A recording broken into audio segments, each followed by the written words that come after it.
Let's mic global news. नमस्कार, let's mic global news में आपका स्वागत है। मैं हूं राखी जैन। ईरान इजराइल जंग के 28 दिन बाद अब हूती विद्रोही भी इसमें शामिल हो गए हैं। इजराइल ने ईरान के अंदर 50 फाइटर जेट से हमला किया। इजरायली सेना के मुताबिक शुक्रवार रात ईरान के 3 इलाकों में हथियार बनाने वाली फैक्ट्रियों और परमाणु कार्यक्रम से जुड़े ठिकानों को निशाना बनाया गया।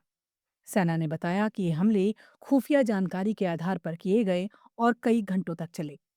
हमलों में अराक और यज़्द जैसे अहम इलाके शामिल थे। जिन ठिकानों को निशाना बनाया गया उनमें हथियार बनाने वाली सैन्य इंडस्ट्री और बैलिस्टिक के साथ एंटी एयरक्राफ्ट मिसाइल के पुर्जे बनाने वाली फैक्ट्री भी शामिल थी। इसके अलावा अराक में मौजूद हैवी वाटर प्लांट पर भी हमला किया गया, जिसे इजराइल ने परमाणु हथियारों के लिए प्लूटोनियम तैयार करने में अहम बताया है।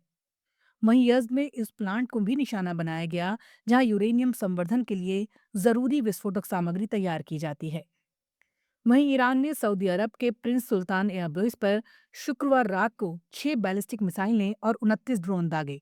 इस हमले में कम से कम 15 सैनिक घायल हुए, जिनमें 5 की हालत गंभीर बताई जा रही है। ईरान युद्ध के 4 हफ्ते बाद भी खाड़ी देशों में हमलों और उन्हें रोकने की घटनाएं लगातार जारी हैं। शनिवार सुबह क्षेत्र में कई जगह ऐसी घटनाएं सामने आईं। संयुक्त अरब अमीरात में एक बैलिस्टिक मिसाइल को हवा में रोकने के बाद उसका मलबा अबू धाबी के खलीफा इकोनॉमिक जोन के पास गिरा, जिससे 2 जगह आग लग गई। इस घटना में 5 भारतीय नागरिक घायल हुए। सऊदी अरब में रक्षा मंत्रालय ने बताया कि रियाद की ओर दागी गई एक बैलिस्टिक मिसाइल को नष्ट कर दिया गया। बहरीन में ईरान द्वारा निशाना बनाए गए एक परिसर में लगी आग को सिविल डिफेंस ने बुझा दिया। वहीं कुवैत में नेशनल गार्ड ने पिछले 24 घंटों में 6 ड्रोन को मार गिराने का दावा किया है। बहरीन ने जंग शुरू होने के बाद से अब तक ईरान के 550 से ज्यादा हमले रोके हैं। सेना के मुताबिक अब तक 174 मिसाइल और 385 ड्रोन गिराए गए हैं। आज बहरीन में 2 बार सायरन बजे, ताकि लोगों को हमले की चेतावनी मिल सके। सरकार ने लोगों से कहा कि वो तुरंत सुरक्षित जगह पर चले जाएं। कुछ दिन पहले एक हमले में एक जगह आग लग गई थी, लेकिन अब उस पर काबू पा लिया गया है। अमेरिकी राष्ट्रपति ट्रंप ने एक बड़ा बयान देते हुए कहा है कि अब अगला नंबर क्यूबा का है। ये बात उन्होंने मियामी में एक बिजनेस समिट के दौरान कही। ट्रंप ने हालांकि साफ तौर पर यह नहीं बताया कि क्यूबा के खिलाफ उनका अगला कदम क्या होगा, लेकिन उन्होंने इशारा दिया कि जरूरत पड़ी तो सैन्य ताकत का इस्तेमाल भी किया जा सकता है। ट्रंप ने कहा, मैंने अमेरिकी सेना को बहुत मजबूत बनाया है। मैंने कभी नहीं सोचा था कि इसका इस्तेमाल करना पड़ेगा, लेकिन कभी कभी ऐसा करना पड़ता है। वैसे क्यूबा का अगला नंबर है। हालांकि इसके तुरंत बाद ही उन्होंने कहा, ऐसा समझो कि मैंने ये कहा ही नहीं है। ट्रंप का ये बयान ऐसे समय में आया है जब क्यूबा गहरे आर्थिक संकट से जूझ रहा है।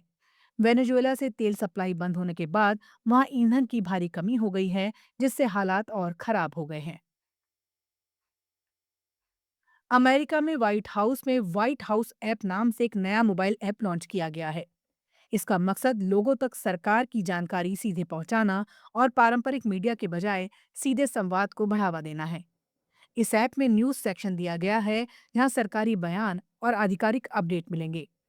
इसके अलावा फोटो गैलरी और सोशल मीडिया सेक्शन भी मौजूद है, जिसमें व्हाइट हाउस की गतिविधियां एक ही जगह पर देखी जा सकती हैं। ऐप में लोगों के लिए सीधे जुड़ने के कई विकल्प भी दिए गए हैं। यूजर्स ट्रंप को सीधे मैसेज भेज सकते हैं, सवाल पूछने के लिए फॉर्म भर सकते हैं और नियमित अपडेट पाने के लिए सब्सक्रिप्शन ले सकते हैं। इसके अलावा ऐप में आईजीई टिप लाइन फीचर भी जोड़ा गया है, जिससे लोग इमिग्रेशन और कस्टम विभाग को सीधे जानकारी दे सकते हैं। नेपाल के पूर्व प्रधानमंत्री केपी शर्मा ओली और पूर्व गृह मंत्री रमेश लेखक को पुलिस ने शनिवार सुबह गिरफ्तार कर लिया। ये गिरफ्तारी पिछले साल हुए जैन जी प्रोटेस्ट के मामले में हुई है। ये कार्रवाई उस समय हुई जब कल ही बालेन शाह ने नए प्रधानमंत्री के तौर पर शपथ ली है। पुलिस के अनुसार ओली को शनिवार सुबह भक्तपुर के गुंडू स्थित उनके घर से पकड़ा गया। वहीं रमेश लेखक को सुबह 5 बजे सूर्य विनायक से गिरफ्तार किया गया। ये कार्रवाई गृह मंत्रालय की शिकायत के बाद शुरू हुई जांच के आधार पर की गई है। एक जांच आयोग ने सुझाव दिया था कि इन नेताओं पर लापरवाही का केस चलाया जाए। इस मामले में 10 साल तक की सजा हो सकती है। नमस्कार। आप सुन रहे थे let's mic more than radio. Follow कीजिए हमें हमारे सोशल मीडिया प्लेटफॉर्म्स पर।